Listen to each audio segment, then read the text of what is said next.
السلام علیکم ورحمۃ اللہ وبرکاتہ۔ الحمد للہ الذی لم یزل ولا یزال حیا قیوما سمیعا قدیرا بصیرا، والصلاة والسلام علی سید المرسلین محمد وآلہ وصحبہ اجمعین، اما بعد۔ حاضرین و ناظرین، یہ درس نمبر 725 ہے اور سورہ اعراف کی ایک آیت کی آج تلاوت اور تشریح کی جائے گی، آیت نمبر 204۔ چلیے سب سے پہلے اس آیت کی تلاوت کرتے ہیں، لفظی ترجمے اور ترجمے کے بعد تشریح کرتے ہیں۔ اعوذ باللہ من الشیطان الرجیم، بسم اللہ الرحمن الرحیم، وَإِذَا قُرِئَ الْقُرْآنُ فَاسْتَمِعُوا لَهُ وَأَنصِتُوا لَعَلَّكُمْ تُرْحَمُونَ۔ وَإِذَا، اور جب، قُرِئَ پڑھا جائے، القرآن قرآن، فاستمعوا تو غور سے کان لگا کر سنو، لہو اس کو، وانصتوا اور خاموش رہو، لعلکم تاکہ تم، ترحمون رحم کیے جاؤ۔ ترجمہ یوں ہے، اور جب قرآن پڑھا جائے تو توجہ سے سنا کرو اور خاموش رہا کرو تاکہ تم پر رحم کیا جائے۔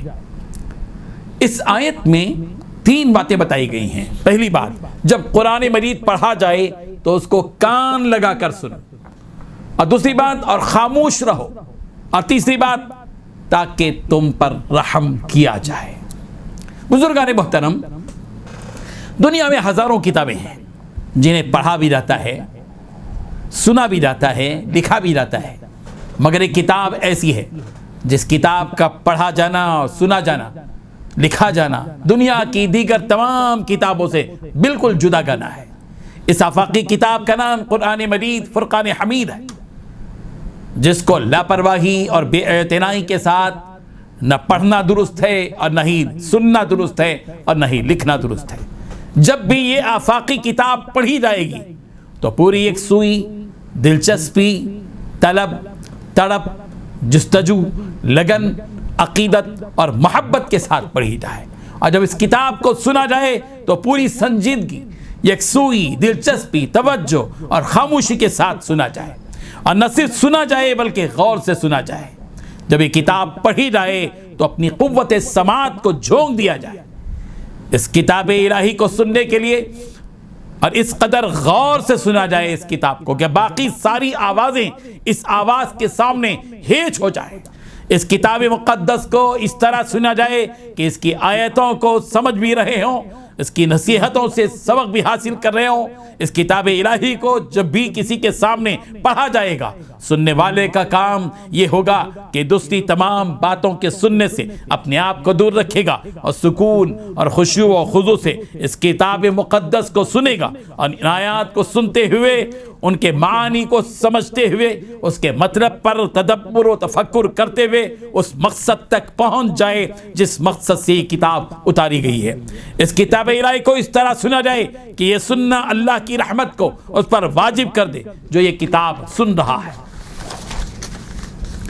یہی حکم اس آیت میں دیا گیا ہے کہ وَإِذَا قُرِئَ الْقُرْآنُ فَاسْتَمِعُوا لَهُ وَأَنصِتُوا لَعَلَّكُمْ تُرْحَمُونَ۔ جب قرآن مجید پڑھا جائے تو اسے کان لگا کر سنو اور خاموش رہو تاکہ تم پر رحم کیا جائے۔ جب اللہ کی کتاب پڑھی جائے گی، گانا بند، آپس کی گفتگو بند، غیبتیں بند، گالی گلوچ بند، آپس کے ایک دوسرے کے طنز اور تان و تشنیع کی باتیں بند، خانگی باتیں بند۔ اللہ کی کتاب پڑھی جا رہی ہے، اللہ کا کلام پڑھا جا رہا ہے، تمہارا کلام اب منقطع ہو جائے اور اللہ کے کلام کو تمہیں ترجیح دینی ہوگی، سننا ہوگا اس کتاب کو۔ جب کتاب پڑھی جائے قرآن مجید تو ذمہ داری ہے، اصول ہے، بتائے جا رہے ہیں کہ جب قرآن مجید پڑھا جائے تو سب کو چاہیے کہ سنیں، اور جب کوئی دوسرے کام میں مشغول ہوں تو ایسی صورت میں قرآن مجید کو جب پڑھا جائے گا، اس کی ریکارڈنگ کی جائے گی تو ظاہر بات ہے کہ اتنی ہی آواز رکھی جائے جو اس کو سن رہے ہوں، باقی نہ سننے والے جو دوسرے کام میں ہیں ان کو گناہ پر مجبور نہ کیا جائے۔ ظاہر بات ہے کہ وہ سن نہیں رہے ہیں، اس کے مکلف نہیں ہیں، اس لیے قرآن مجید کو اتنی ہی آواز میں لگایا جائے، اتنی آواز میں پڑھا جائے جتنی آواز میں کہ لوگ بیٹھے ہوئے اور سننے کے خواہش مند ہوں۔ یہ آیت اپنے ماننے والوں کو یہ بتا رہی ہے کہ قرآن مجید جب بھی تمہارے سامنے پڑھا جائے تو اس کا غور سے سننا بھی تم پر واجب ہے۔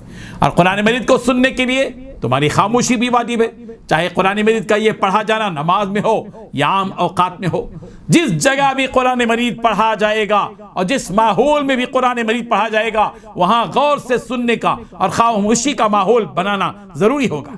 جن محفلوں اور مجالس میں اللہ کی کتاب پڑھی جائے اور وہاں خاموشی کا ماحول نہ ہو اور غور سے سننے کا ماحول نہ ہو تو یہ بات انتہائی ناپسندیدہ اور مکروہ ہے کہ ایسی جگہ اللہ کی کتاب پڑھی جائے۔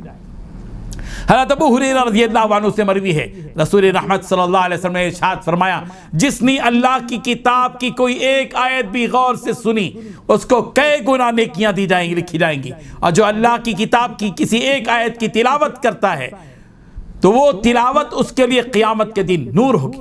عربی زبان میں سمیع اسموں کے معنی سننے کے ہیں اور استمع یستمع کے معنی غور سے سننے کے ہیں۔ یہاں اللہ تبارک و تعالیٰ نے اسمعوا نہیں فرمایا کہ وَإِذَا قُرِئَ الْقُرْآنُ فَاسْمَعُوا نہیں کہا کہ جب قرآن مجید پڑھے جائے تو سنو، نہیں بلکہ فَاسْتَمِعُوا کہا گیا، یعنی غور سے سنو۔ قرآن مجید کی عظمت کا تقاضا، اس کے تقدس کا تقاضا یہ ہے کہ وہ چونکہ اللہ کا کلام ہے، اللہ کی کتاب ہے، جب پڑھی جا رہی ہے تو اس کو یوں ہی سنا نہیں جائے گا بلکہ اس کو غور سے سنا جائے گا۔ حکم ہے فاستمعوا، غور سے سنو، اور غور سے سننے کے لیے خاموشی درکار ہے۔ ظاہر بات ہے کہ آدمی بات بھی کر رہا ہو اور غور سے سن رہا ہو، یہ تو ناممکن ہے، یہ تو انسانی طاقت کے باہر کی چیز ہے۔ آدمی کو پہلے خاموش ہونا پڑے گا، خاموشی درکار ہے، اور پھر غور سے سننا پڑے گا۔ فاستمعوا له وانصتوا، غور سے بھی سنو اور خاموش بھی رہو۔ جب تم اللہ کی اس کتاب کو غور سے پڑھیں گے، غور سے سنیں گے اور خاموش بھی رہیں گے تو پھر تو اللہ کی رحمت کے تم حقدار بن جاؤ گے، لعلکم ترحمون، تاکہ تم پر رحم کے رہے۔ یعنی اگر تم اللہ کی کتاب کو جب وہ پڑھی جائے تم غور سے سنو گے اور خاموش رہو گے تو یہ بات پکی ہے کہ اللہ کی رحمت کے تم حقدار بن جاؤ گے۔ قرآن مجید پڑھنے والے کو چاہیے کہ وہ اس بات کا خیال رکھے کہ جن کانوں میں آواز پہنچ رہی ہو وہ لوگ کام کاج اور نیند میں مشغول تو نہیں ہیں۔ اگر لوگ اپنے کاموں میں مصروف ہوں یا سو رہے ہوں تو اونچی آواز سے تلاوت نہ کریں، کیونکہ کام میں لگے ہوئے لوگ قرآن مجید کی طرف توجہ نہیں کر سکتے۔ بعض مقامات پر ٹی وی پر، کمپیوٹر پر، موبائل پر قرآن مجید کی تلاوت لگا دی جاتی ہے اور لوگ جو ہے رنگ ٹون بھی آیتوں کے رکھتے ہیں۔ ظاہر بات ہے کہ اس کا مقصد غور سے سننا نہیں ہوتا، اس وقت خاموشی بھی ناممکن سی ہوتی ہے۔ تو ایسی صورت میں ان چیزوں کے سلسلے میں غور کر لینا چاہیے اور قرآن مجید کے ادب کو ملحوظ رکھنا چاہیے۔ یہ ایک علمی مسئلہ ہے کہ اب وَإِذَا قُرِئَ الْقُرْآنُ فَاسْتَمِعُوا لَهُ وَأَنصِتُوا لَعَلَّكُمْ تُرْحَمُونَ، کہ جب قرآن پڑھا جائے تو خاموش رہنا چاہیے۔ اب یہاں قرات خلف الامام کا مسئلہ ہے، ظاہر بات ہے کہ یہ وہ مسائل ہیں جن کا تعلق علماء سے ہے، وہ اس سلسلے میں اپنے علماء سے رابطہ حاصل کریں۔ ہم اختلافی مسائل میں ظاہر بات ہے کہ آپ کو نہیں الجھائیں گے۔ یہ ایک علمی مسئلہ ہے کہ امام کے پیچھے قرات کرنا ہے یا نہیں، ہم اس سلسلے میں زیادہ تفصیل نہیں بتائیں گے۔ کسی کے ہاں امام کے پیچھے قرات نہیں ہے اور کسی کے ہاں ہے، اور ہر مسلک کے پاس دلائل ہیں۔ اس سلسلے میں علماء کرام سے معلومات حاصل کریں اور اس پر عمل کریں۔ اللہ تعالی ہم سب کو عمل کی توفیق عطا فرمائے۔ وآخر دعوانا ان الحمد للہ رب العالمین۔